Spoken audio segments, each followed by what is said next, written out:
معزز سامعین کرام، آپ سن رہے ہیں دیار اردو چینل پر سید امیر علی کی کتاب تاریخ اسلام۔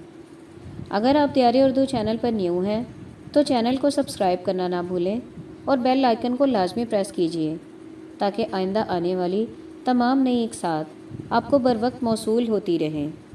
چینل کو سپورٹ کرنے کے لیے آڈیوز کو لائک، شیئر اور کمنٹ کرنا نہ بھولیں۔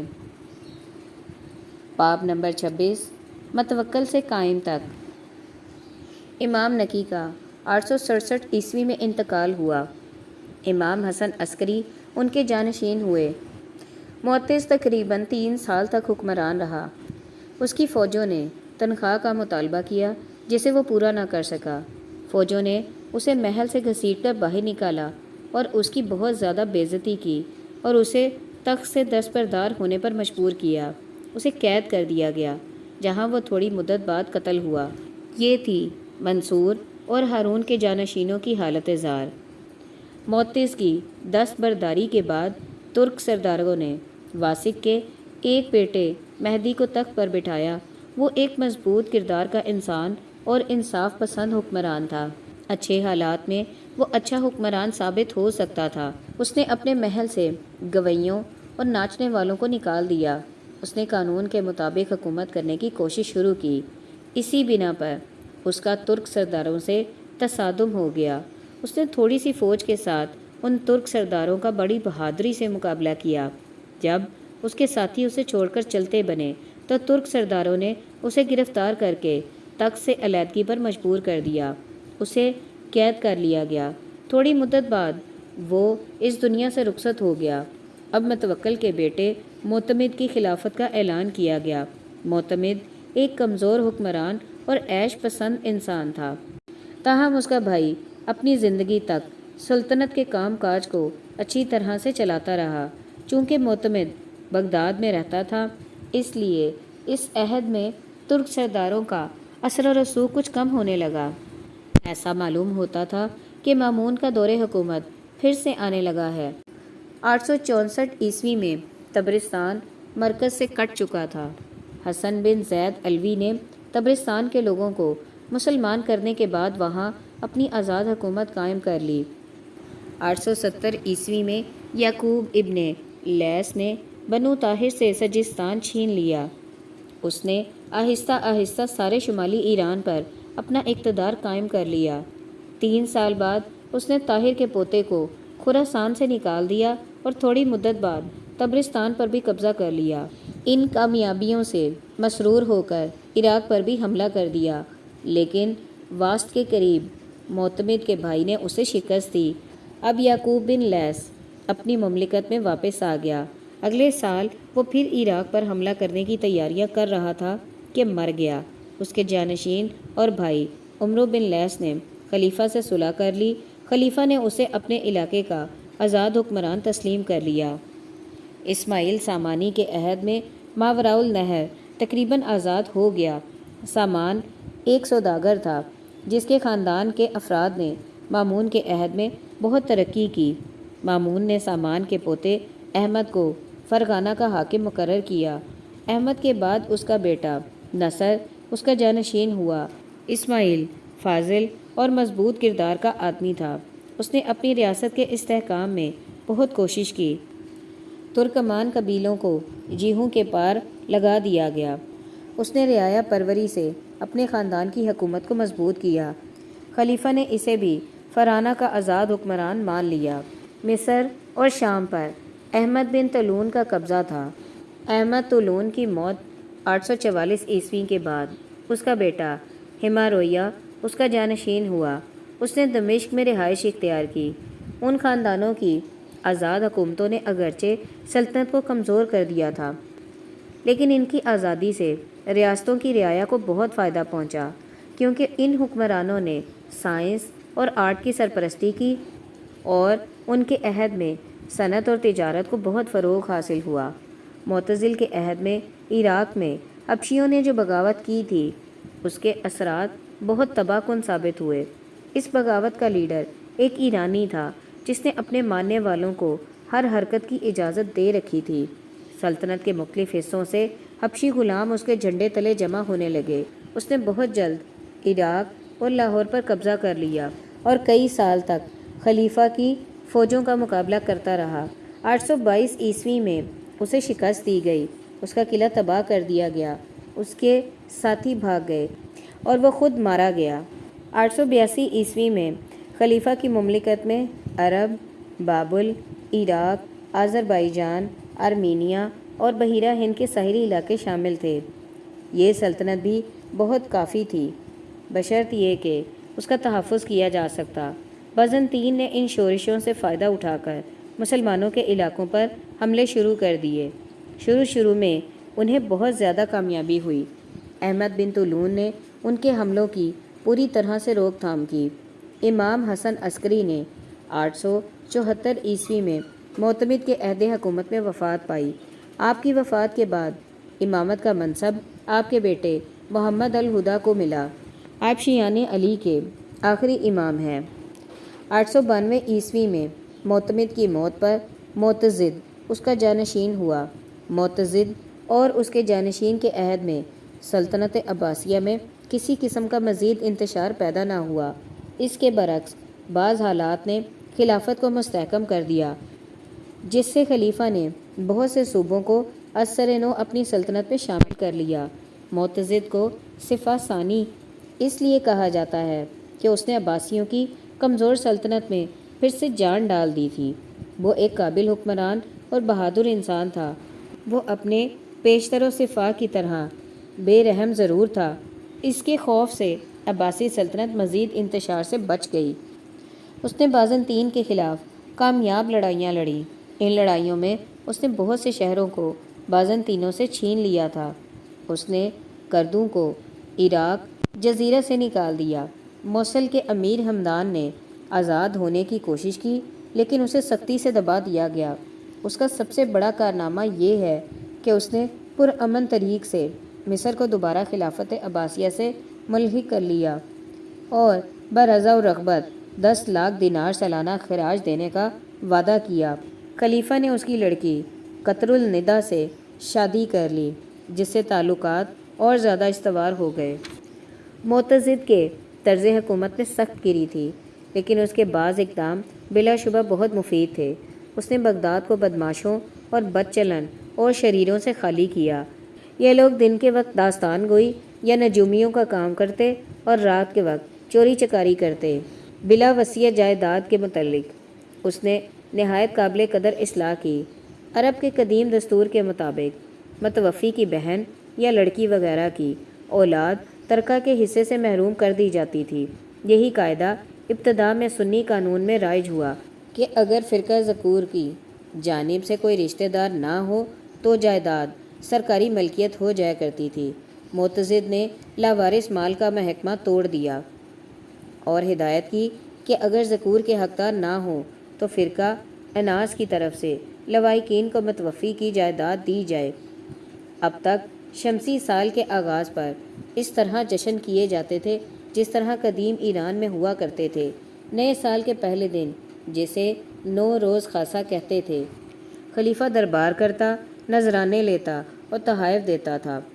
لوگ آپس میں ملاقاتیں کرتے، رنگے ہوئے بیضے اور قسم قسم کی مٹھائیاں ایک دوسرے کو بھیجتے، آتش بازی چھوڑتے، ایک دوسرے پر خوشبودار ارکیات یا رنگ دار پانی چھڑکتے۔ چونکہ پانی چھڑکنا حد اعتدال سے بڑھ گیا تھا اور آتش بازی خطرناک تھی، معتضد نے یہ دونوں رسمیں ممنوع قرار دیں۔ کتب فروشوں کو فلسفہ کی کتابیں فروخت کرنے کی اجازت نہیں تھی۔ وہ نوروز کو مارچ سے ہٹا کر جون میں لے گیا، جو سریانی تقویم کا نیا سال ہے۔ اسی کے عہد حکومت میں افریقہ میں فاطمیوں کا زور ہوا اور اشتراکیت پسند کرامتہ نے عرب، شام اور عراق میں ایسی تباہی مچائی جس نے اسلامی دنیا کو بہت نقصان پہنچایا۔ کرامتہ نے سب سے پہلے کوفہ میں سر نکالا۔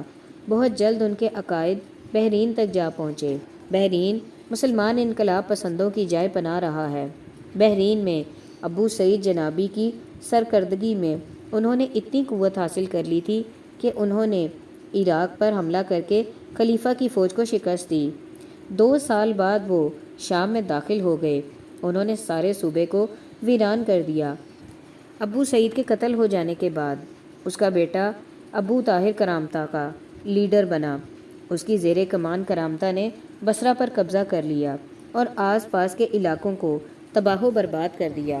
وہ خلیفہ کی فوجوں کو ہر مقام پر شکست دیتے، یہاں تک کہ معتضد کے عہد میں انہوں نے ایام حج میں مکہ پر حملہ کر دیا، حاجیوں کو قتل کیا۔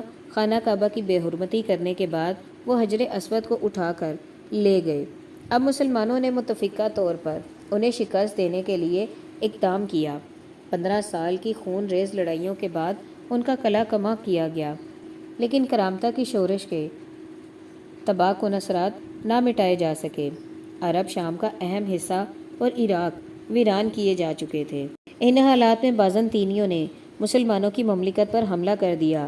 903 عیسوی میں معتضد کی وفات کے بعد اس کا بیٹا مقتفی اس کا جانشین ہوا۔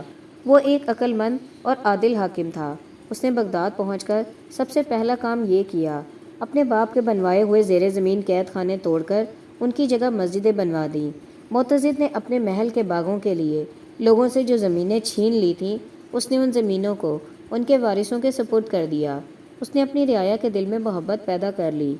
کرامتہ کی تباہ کاریوں نے خلافت کی فوجوں کو اگرچہ بہت زیادہ مصروف کر رکھا تھا، لیکن اس پر مقتفی نے مصر کو براہ راست اپنے زیر نگین کیا اور بازنطینیوں کو شکست دی۔ عربوں نے ان کے اہم شہر والیہ پر قبضہ کر لیا۔ 5 سال کی مختصر حکومت کے بعد مقتفی دنیا سے چل بسا۔ اس کا بھائی مقتدر، جس کی عمر 13 سال تھی، اس کا جانشین ہوا۔ اس کے عہد حکومت کے شروع میں اس کے وزیروں نے سلطنت کی شان و شوکت کو قائم رکھا، لیکن اس کی بے پرواہی نے اس کے آخری ایام حکومت میں سلطنت کو زوال کی طرف دھکیل دیا۔ فاطمی حکمران عبید اللہ المہدی نے سارے شمالی افریقہ کو فتح کر لیا۔ اس نے بنو اغلب کے آخری حکمران کو شمالی افریقہ سے باہر نکال دیا۔ یہ شہزادہ مصر کی راہ سے عراق بھاگ گیا۔ اسی زمانہ میں سیڈیا کے شمالی علاقے میں آباد ویلمیوں نے اسلام قبول کیا۔ انہی ایام میں بغداد میں بازنطینی سفارت پہنچی۔ بغداد نے اس سفارت کا شاندار خیر مقدم کیا۔ اسی سال بغداد میں مقتدریہ ہسپتال کا افتتاح کیا گیا۔ اس ہسپتال کے لیے 7,000 دینار سالانہ منظور ہوئے۔ مقتدر کے آخری ایام حکومت میں حکومت کی باغ دوڑ اس کی ماں کے ہاتھ میں تھی۔ وہ اپنے ہاتھ سے فرمان اور احکام جاری کرتی۔ جمعے کے دن وہ قاضیوں اور درباریوں کی موجودگی میں اپیلیں سنتی۔ مقتدر کے عہد حکومت میں حنبلیوں کا اثر و رسوخ بہت بڑھ گیا تھا۔ حکومت کی کمزوری سے فائدہ اٹھاتے ہوئے انہوں نے پبلک احتساب کو اپنے ہاتھوں میں لے لیا تھا۔ وہ لوگوں کے گھروں میں داخل ہو کر ہر اس چیز کو ضائع کر دیتے جو ان کے ذاتی ذوق کو مجروح کرتی ہوئی دکھائی دیتی۔ وہ کتب فروشوں کی دکانوں سے سائنس اور فلسفے کی کتابوں کو اٹھا کر انہیں بازاروں میں جلا دیتے۔ مقتدر 907 تا 932 عیسوی اپنے ایک درباری کے خلاف لڑتا ہوا مارا گیا۔ اس کی موت کے بعد قاہر اس کا جانشین ہوا۔ وہ ظالم حکمران تھا، اس لیے جن ہاتھوں نے تخت پر بٹھایا تھا انہوں نے اسے 934 عیسوی میں تخت سے اتار کر اندھا کر دیا۔ اس کے عہد حکومت میں مصر پھر آزاد ہو گیا۔ اب ترک سرداروں نے مقتدر کے ایک بیٹے رازی کو تخت پر بٹھایا۔ اس کی تخت نشینی کے ساتھ ہی خلفاء کی شان و شوکت اور قوت کا خاتمہ ہو گیا۔ اس کے تخت نشین ہوتے ہی واسطہ اور بصرہ کے گورنر نے تمام اختیارات اپنے ہاتھ میں لے لیے۔ کمزور حکمران نے اسے امیر الامراء کا خطاب دیا۔ اب خلیفہ کے پاس بغداد اور اس کے مضافات کے علاوہ اور کچھ بھی باقی نہیں تھا۔ ہر صوبے کے گورنر نے آزادی اختیار کر لی تھی۔ اس وقت تک ہسپانیہ کے اموی حکمران خلیفہ یا امیر المومنین کے لقب سے گریز کرتے چلے گئے تھے، لیکن عباسی خلیفوں کی کمزوری نے عبد الرحمن کو خلیفہ کا لقب اختیار کرنے میں رہنمائی کی۔ 940 عیسوی میں رازی کی موت کے بعد مقتدر کا دوسرا بیٹا متقی اس کا جانشین ہوا۔ وہ ترک امیر الامراء کے قبضے میں تھا۔ اس کے عہد حکومت میں ترک سرداروں کی آپس میں بہت سی لڑائیاں ہوئیں۔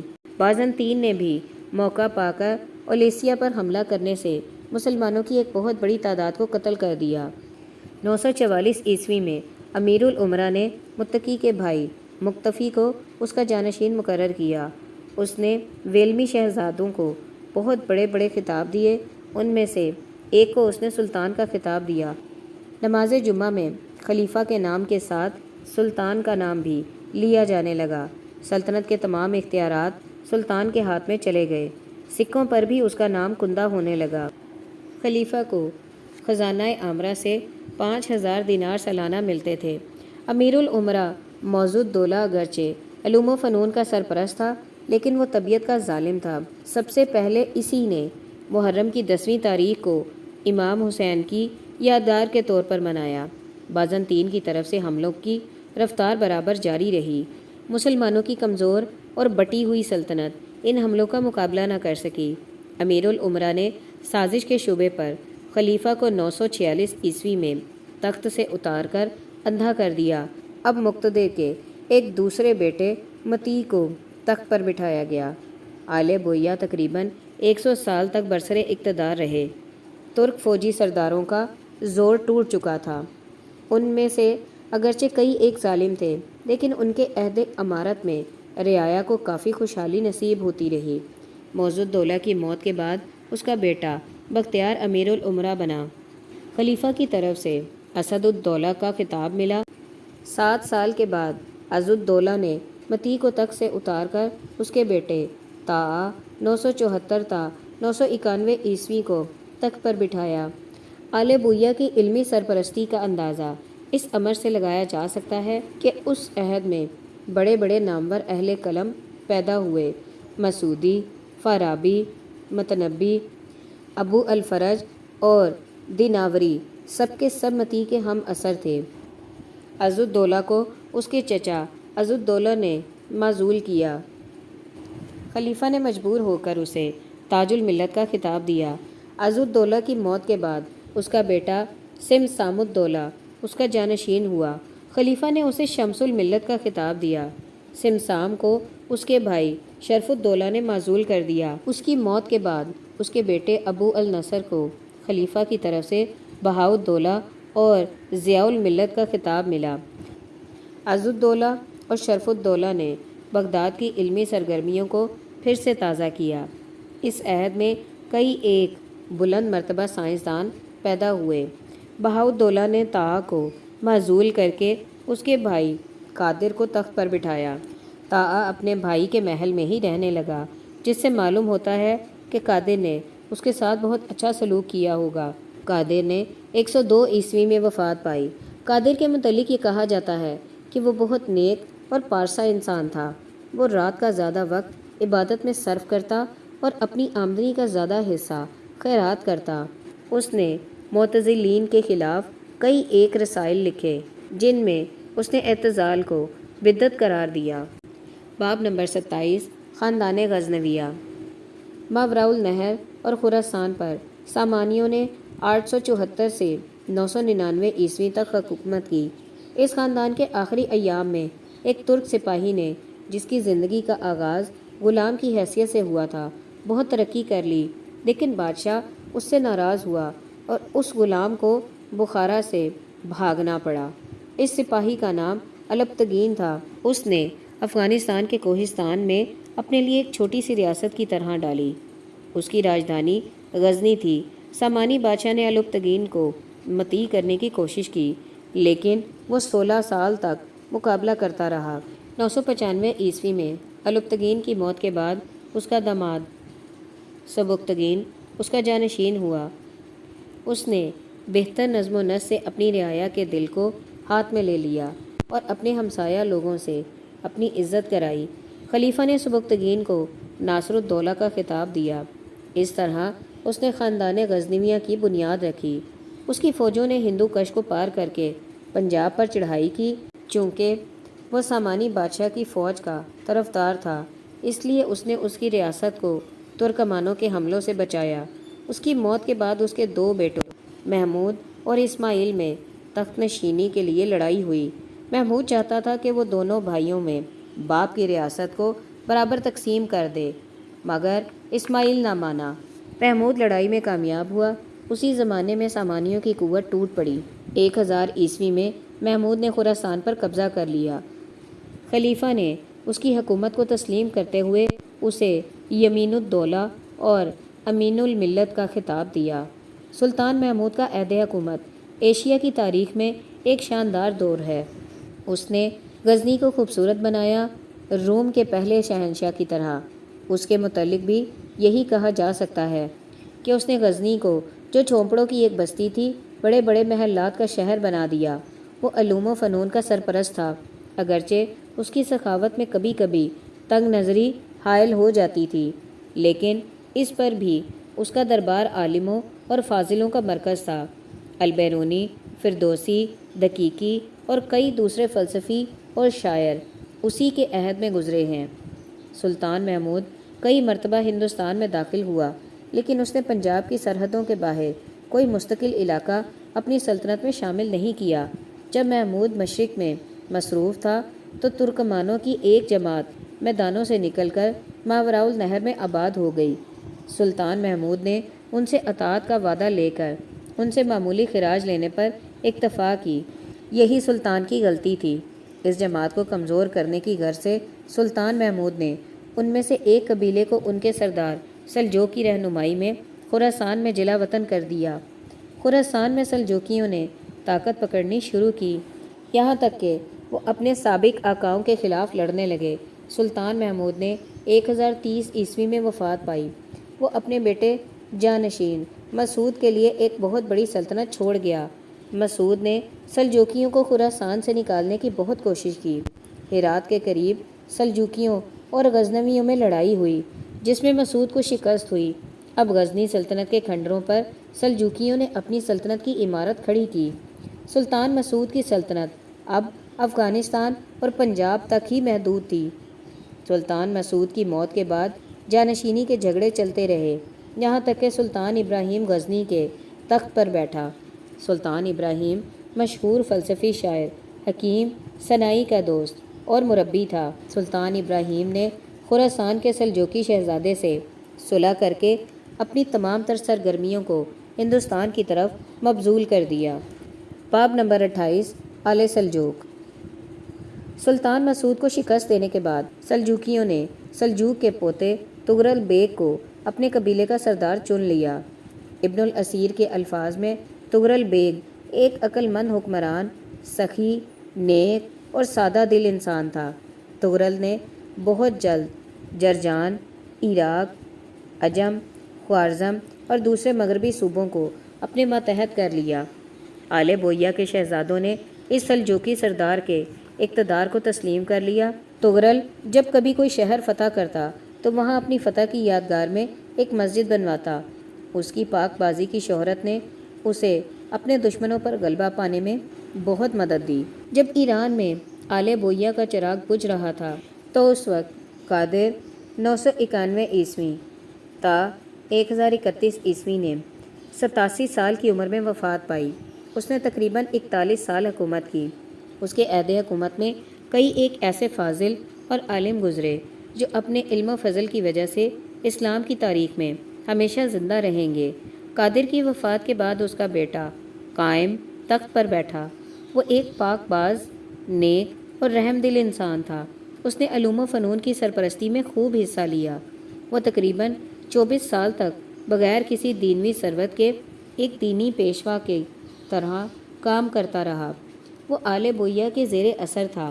جب ایک ترک سردار ارسلان بصری نے ملک رحیم کو امارت کے عہدے سے برطرف کر دیا تو اس وقت قادر نے سلجوقی حکمران سے امداد طلب کی۔ تغرل بڑی تیزی کے ساتھ بغداد کی طرف بڑھا۔ اس کے بغداد پہنچتے ہی ارسلان بصری بغداد سے بھاگ نکلا، لیکن جب تغرل کو ایک بغاوت فروغ کرنے کے لیے ایران جانا پڑا تو ارسلان پھر بغداد میں آ دھمکا۔ اس نے قادر کو تخت سے ہٹا کر مستنصر کو خلیفہ بنا دیا۔ تغرل پھر بغداد کی طرف بڑھا۔ ایک لڑائی میں ارسلان مارا گیا۔ تغرل نے قائم کو پھر تخت پر بٹھا دیا۔ اب ممنون خلیفہ نے سلجوقی حکمران کو اس اسلامی سلطنت کا سب سے بڑا دینوی حاکم بنا دیا جو عباسیوں کے روحانی اقتدار میں تھی۔ بغداد میں تغرل کی تاج پوشی کی رسم بڑی دھوم دھام سے منائی گئی تھی۔ خلیفہ نے اپنے ہاتھ سے تغرل کے سر پر 2 تاج رکھے، جس سے یہ ظاہر کرنا مقصود تھا کہ تغرل کا اقتدار عربوں اور ایرانیوں دونوں پر ہے۔ منادی کرنے والوں نے تغرل کے مشرق و مغرب کے سلطان ہونے کا اعلان کر دیا۔ تغرل کی سرکردگی میں سلجوقی ایشیا میں غالب قوم بن گئے۔ سلجوقیوں کا قبیلہ ترکی نسل سے تھا۔ اگرچہ ترک اور مغل ایک ہی اصل سے ہیں، لیکن دونوں میں بہت فرق تھا۔ مغل ایشیا کے انتہائی کناروں میں نیم بربریت کی زندگی گزارتے تھے۔ مغرب میں رہنے والے قبیلوں کا جب عربوں سے میل جول ہوا تو وہ کافی مہذب ہو گئے۔ ان ترک قبیلوں میں سلجوقی سب سے زیادہ متمدن تھے۔ انہوں نے اسلام قبول کر لیا۔ جب عراق پر امن ایام میں فنون کو ترقی دے رہے تھے تو اس وقت سلجوقی اسلام کی مملکت پھیلانے میں مصروف ہو گئے۔ 11ویں صدی کا پچھلا نصف ان کی تاریخ کا سب سے زیادہ شاندار زمانہ ہے۔ بازنطین نے خلافت کی کمزوری سے فائدہ اٹھاتے ہوئے عباسیوں کی مملکت پر پھر سے حملے شروع کر دیے تھے۔ 10ویں صدی کے آخر میں بازنطین کی سلطنت ایک طرف انطاکیہ تک، دوسری طرف آرمینیہ کی سرحد تک پھیل چکی تھی۔ 1060 میں تغرل نے بازنطین کے خلاف جنگ کا اعلان کر دیا۔ تغرل نے بازنطینیوں کو کیادوشینا اور فرغنہ سے باہر نکال دیا، لیکن ان علاقوں کو اس کے جانشین الپ ارسلان نے مستقل طور پر فتح کیا۔ 1063 میں تغرل کی وفات کے بعد اس کا بھتیجا الپ ارسلان اس کا جانشین ہوا۔ ابن الاسیر کے الفاظ میں الپ ارسلان ایک عقل مند حکمران اور نیک دل انسان تھا۔ خلیفہ نے اسے سلطان کا خطاب دیا۔